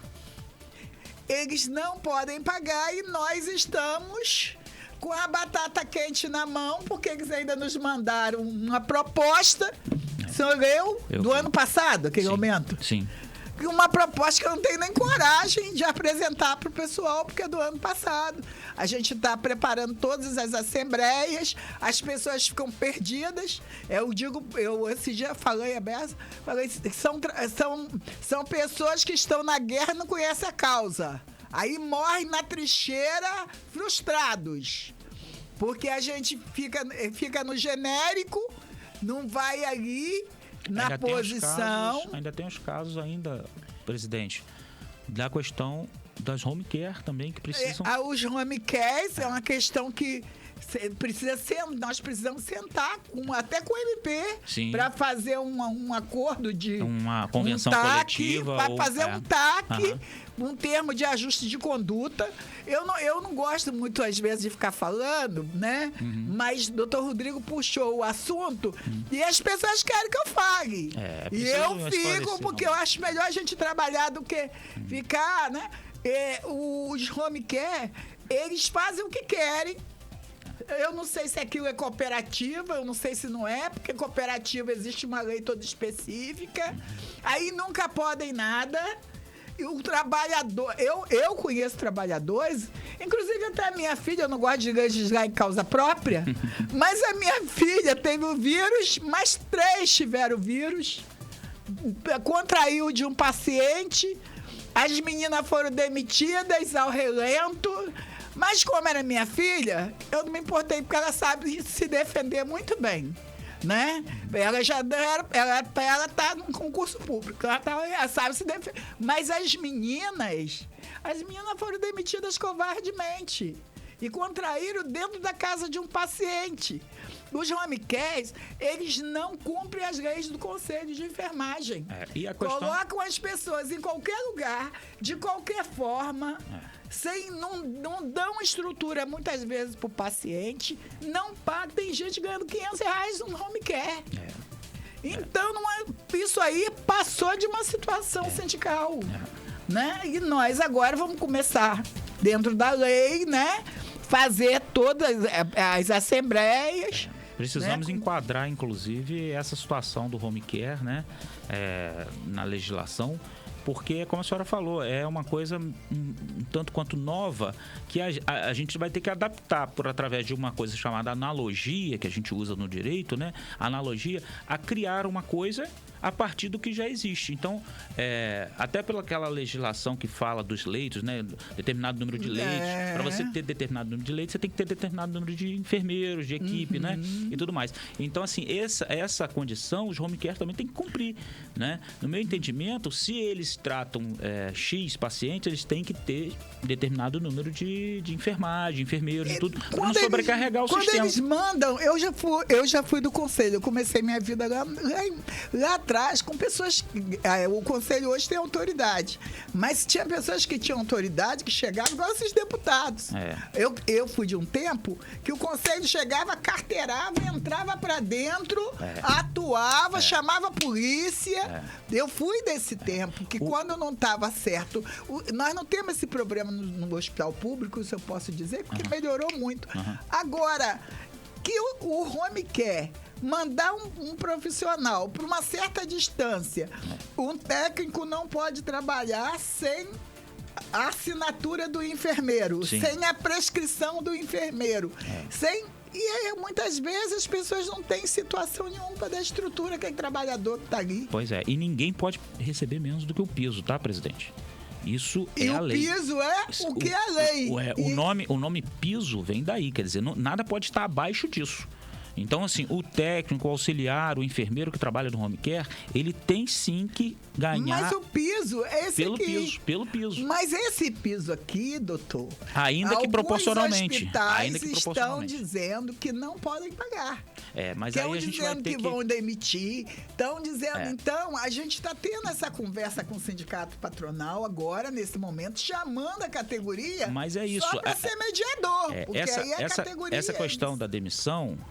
está presente nas nossas conversas com o patronal. Pode, né? Pois é. Mas então significa o seguinte, fechamento de leitos. Não é? Fechamento de setores. Não é isso? Então, assim, vamos demitir porque a gente não consegue pagar o... Bom, então vamos também fechar leitos. Né? Porque o que faz o hospital particular ganhar dinheiro é a internação. É a quantidade de leitos que ele disponibiliza, não é isso? De UTI, né? de ambulatório. Então, se eles não têm isso, se eles não têm aquilo dali, se eles não têm o leito, automaticamente eles vão diminuir também o ganho deles. Então, isso tem que ser equilibrado. Eu acho assim, a fala do patronal é importante, precisa ser ouvida, precisa ser levada a sério. A gente precisa ter o maior respeito, né, pela fala do patronal, pela proposta do patronal. Desigual, né? Não, sim, mas veja bem, eu até concordo e sou sensível à causa dos donos de hospitais particulares e das clínicas e dos home care, sou sensível de que haja vamos dizer assim, uma acomodação, não é? Mas deixar de pagar, não. Né? O que a gente propõe vamos fazer um escalonamento, vamos fazer uma facilitação, né? Para que ambos os lados, né, tenham aquilo que precisa. Né? Se a lei determina que seja feito dessa forma, nós não podemos deixar de cumprir a lei. Né? Mas pode haver uma acomodação. É nesse espaço de acomodação que se encaixa o sindicato. É aí que nós estamos atuando, não é? Junto à convenção coletiva, os acordos coletivos com os hospitais, com as clínicas, justamente para quê? Para dar um respaldo aos donos de hospitais, que eles fiquem enquadrados na lei. Porque se a lei não pode ser cumprida e significa fechamento de clínicas e hospitais, o que a gente não quer que ninguém perca o trabalho, perca o seu serviço. Eu até acredito. Pelo contrário, a gente quer que aumente. Eu até acredito que alguns hospitais não tenham o suporte para chegar e dar o aumento de vez. Não pode dividir em 2 vezes. Exato. Existe a possibilidade de uma acomodação. Acerta para trás, né? Vamos fazer um colchão de amortecimento, não é? Para que isso não seja um impacto tão forte. Vamos diminuir a questão do impacto. E eu concordo com tudo isso, mas é preciso que haja um planejamento, um cronograma, não é? Uma planilha de pagamento, uma previsão, né? E que isso seja cumprido, né? Como a senhora falou, ou através de um TAC, ou através de um acordo coletivo, ou uma convenção coletiva, nós precisamos sentar e conversar. O Home quer precisa desse TAC, porque eles não cumprem. Eles fazem o que eles querem, o que eles entendem, né? E vão fazendo, e isso não é um dia, não é 2 dias. E não há um repreparo, uma educação para uma atualização para aquele profissional que está indo para aquela casa. Não há. Coloca também vida de pessoas em risco. Nós precisamos ressaltar aqui a importância, viu, pastor, da presidente do sindicato, Roseni, porque ela tem uma missão maior na Terra. Diuturnamente. E as vitórias têm vindo através de uma parceria dela diretamente com o Ministério Público Federal do Trabalho. Ela tem ligado para as procuradoras, para os procuradores do Ministério Público, tem tido contato diretamente, quase que diariamente, não é isso, presidente? Eu tenho tem feito esse estreitamento. Para quê? Para buscar as soluções, né? Então, nós temos uma presidente de sindicato aqui que está não só ao lado da lei, mas está amparada por aquela entidade que talvez seja a de maior crédito, que é o Ministério Público Federal, né? Que já se prontificou, inclusive, de ir na nossa Assembleia. Vai estar presente as procuradoras do Ministério Público e vão estar presentes nas nossas assembleias, né? Vão participar das nossas assembleias, dando aí a credibilidade, dando a força, né? E isso é vitória de Roseni. Roseni buscou o Ministério Público do Trabalho, buscou a entidade, buscou se aproximar dessa entidade, que é muito importante. Então, assim, nós não estamos sozinhos. Nós somos um coletivo e estamos com o Ministério Público do Trabalho ao nosso lado para fazermos tudo de forma muito transparente, não é verdade, presidente? Uma das coisas que ela sempre diz é a transparência. Nós estamos buscando, por exemplo, um lugar para a gente né, se colocar e uma sala, né, e Deus há de amparar e colocar essa sala para a gente poder trabalhar, fazer o nosso trabalho, mostrar o nosso trabalho. A gente está reorganizando tudo dá muito trabalho. As pessoas não têm noção do quanto de trabalho a gente tem feito.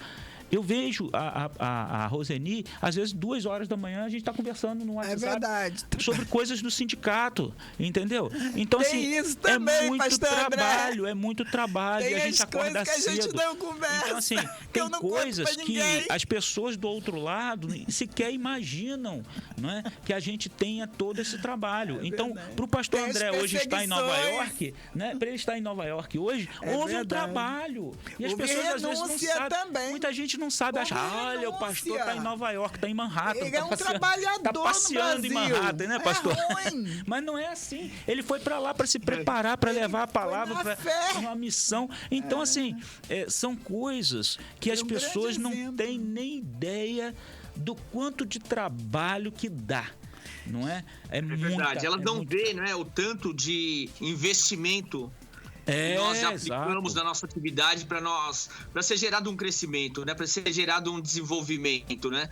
Elas não vê o tempo que você investiu, o recurso que você investiu, né? É verdade. E isso em todos os setores. O doutor está hoje aí no programa falando porque ele investiu na carreira dele, né? Investiu tempo, investiu recursos para se reciclar, para ter mais um diploma, para ter mais uma fala em uma outra área, né? A pastora Roseni também, que hoje também está falando aí para ela chegar onde ela chegou. Então tudo tem trabalho, tudo tem suor, tudo tem investimento, mas as pessoas não enxergam isso, né? Pastor, elas só enxergam. E os carros? A gente está quase terminando, mas eu tenho essa curiosidade, porque ele trabalha com eventos de carros, você sabe disso, né?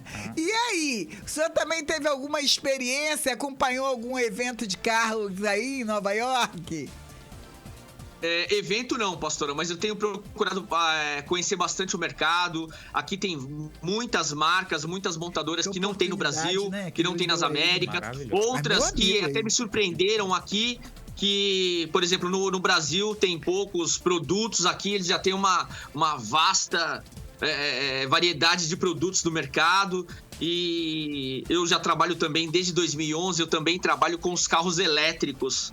E aqui tem uma variedade muito grande, quer dizer, variedade muito grande no sentido de produto, não de montadoras, porque aqui na América, aqui nos Estados Unidos, as montadoras chinesas, elas não entram aqui.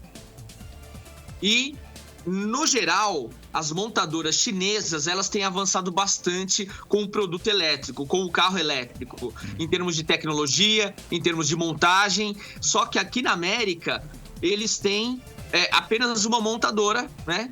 Que surgiu agora, que todos conhecem, né? Todos sabem de qual eu estou falando. Mas as chinesas não entram aqui. Até mesmo porque faz parte de uma política que é americana que... Mas como o senhor vai viajar o não entram mundo... aqui, né? Vai viajar ao redor da terra, Deus já abriu o tempo, ó. Vai conhecer todas. Um pastor que trabalha, né? Que tem uma visão profunda no espiritual, que poucos têm coragem de falar, porque todos sabem.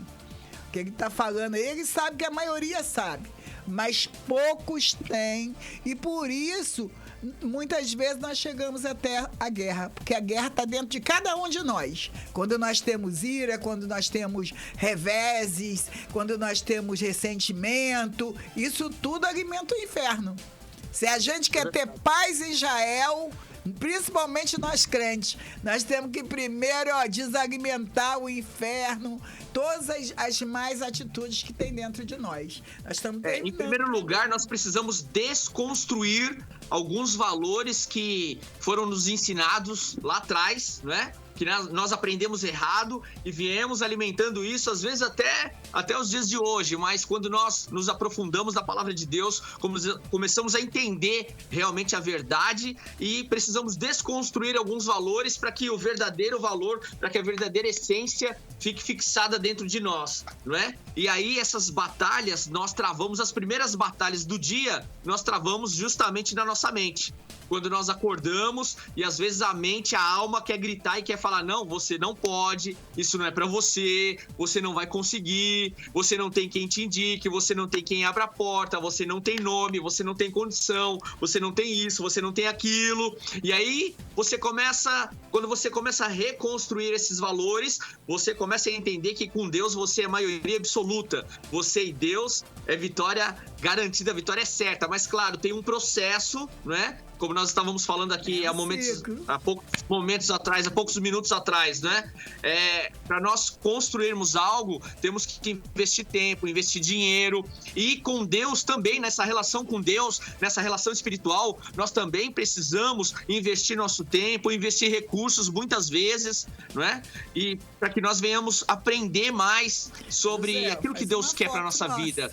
O que Deus quer para a vida do ser humano. E aí, quando nós começamos a trabalhar, né, buscar esses resultados, no tempo certo vem os frutos. É como fala em Salmos 1, versículo 3. Somos como árvores plantadas junto a ribeiros de água, o qual as suas folhas não caem, no tempo certo dão seus frutos e tudo quanto fizer prosperará. Existe um tempo certo para plantar semente, para colher os frutos, para comer a fruta, porque se você fizer tudo fora do tempo, com certeza você não vai conseguir colher, você não vai conseguir se saciar até quando comer a fruta, se você comer ela fora do tempo. Porque se você pegar uma banana ou um abacaxi e comer verde, até a boca fica inchada e você não consegue nem degustar a fruta de maneira correta, né? Amém, eu dou glória a Deus por isso. E sabe que hoje, doutor Rodrigo, aqui como advogado, um excelente futuro pastor, porque ele vive tanto no meio do crente, que ele já é cristão, já é crente por tabela, ele falou que nós não podemos ser frios nem mornos. Recebeu aí, né, José? Com autoridade não podemos, tem que ser sim, Não, né?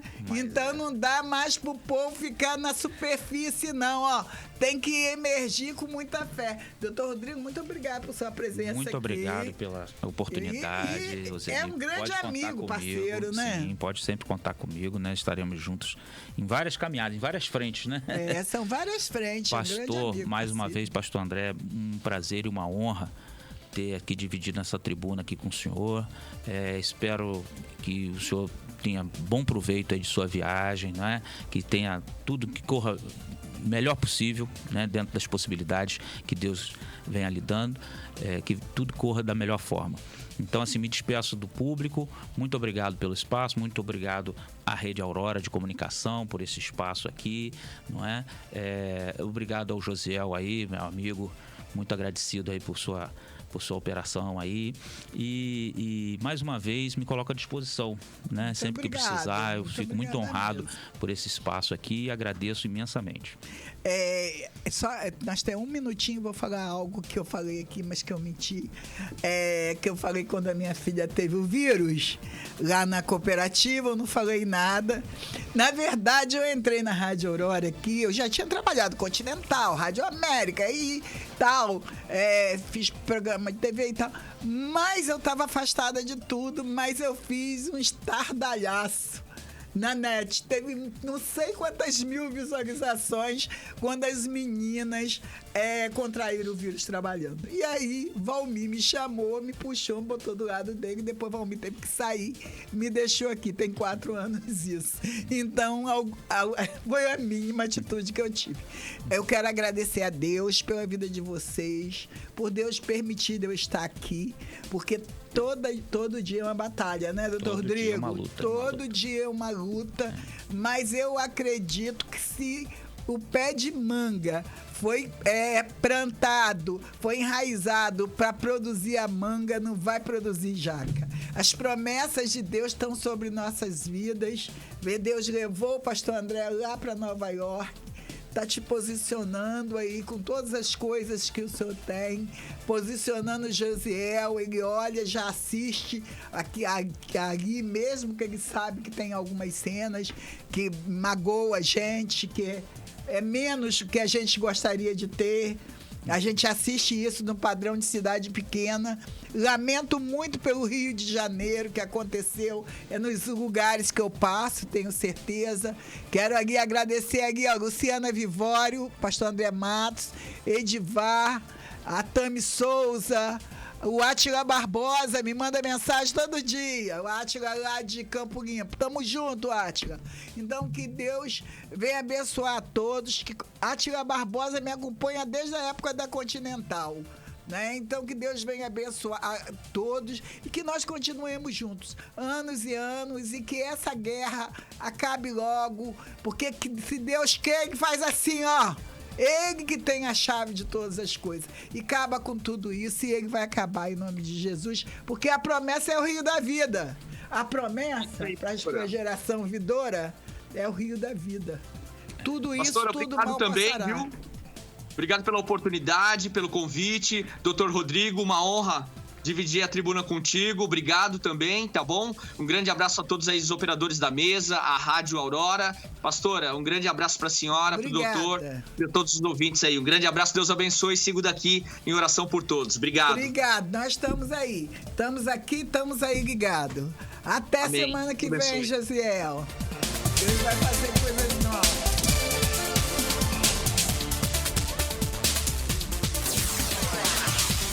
Você acabou de ouvir o programa A Voz de Campos.